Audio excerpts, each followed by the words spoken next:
ঋতু তুই বল আমাদের সংসারের জন্য কি লাগবে? হাজবেন্ড ওয়াইফ পেমেন্ট, তাহলে আমার জামাই লাগবে। বন্ধুরা, আপনারা কি জানেন ঋতু হোসেনের বিয়ে কবে? আজকের এই ভিডিওতে আমরা দেখব রাকিব হোসেন ঋতু হোসেনের বিয়ে সম্পর্কে কি বলে, ঋতুর বিয়ে কবে দিবে। তাছাড়া নুসরাত জাহান অন্তরা এবং ঋতু হোসেনের মা তারা সবাই ঋতু হোসেনের বিয়ে নিয়ে কি বলল, নাকি ঋতু হোসেনের বিয়ে আগেই হয়ে গেছে, এই বিষয়ে আজকের এই ভিডিওটি থাকছে।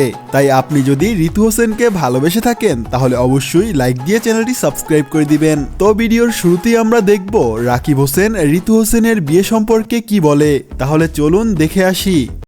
ঋতু আপুর বিয়ে কবে? ওর বিয়ে যেদিন সেদিনই ওর বিয়ে। বিয়ে মৃত্যু গুলো কখনকার কি হয় কেউ বলতে পারেন না। আমার 30-এর আগে বিয়ে করার প্ল্যানই ছিল না। তো বন্ধুরা, শুনতেই পেলেন রাকিব হোসেন ঋতুর বিয়ে সম্পর্কে কি বলল। এরপরে আমরা শুনবো রাকিব হোসেনের ওয়াইফ নুসরাত জাহান অন্তরা ঋতুর বিয়ে সম্পর্কে কি বলে।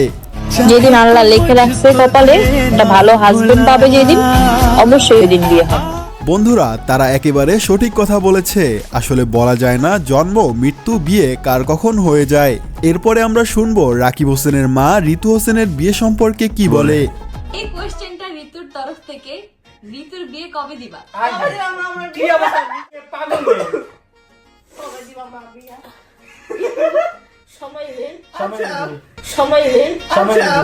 দেখলেন রাকিব হোসেনের মা খেলার মাঝখানে বলে দিল সময় হলে ঋতুর বিয়ে দিব।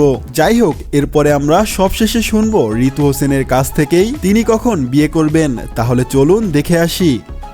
বিয়ে কবে করবা? বিয়ে যখন আল্লাহ দিবে তখন, মানে আল্লাহ যখন আমার কপালে লিখে দিবে। যখন নানু বিয়ে দিবে তখনই বিয়ে হবে, না যখন আমরা বিয়ে দেব তখন বিয়ে হবে। তো বন্ধুরা, এই ছিল ঋতু হোসেনের বিয়ে নিয়ে আজকের ভিডিও। বিদায় নিচ্ছি এখনই, আল্লাহ হাফেজ।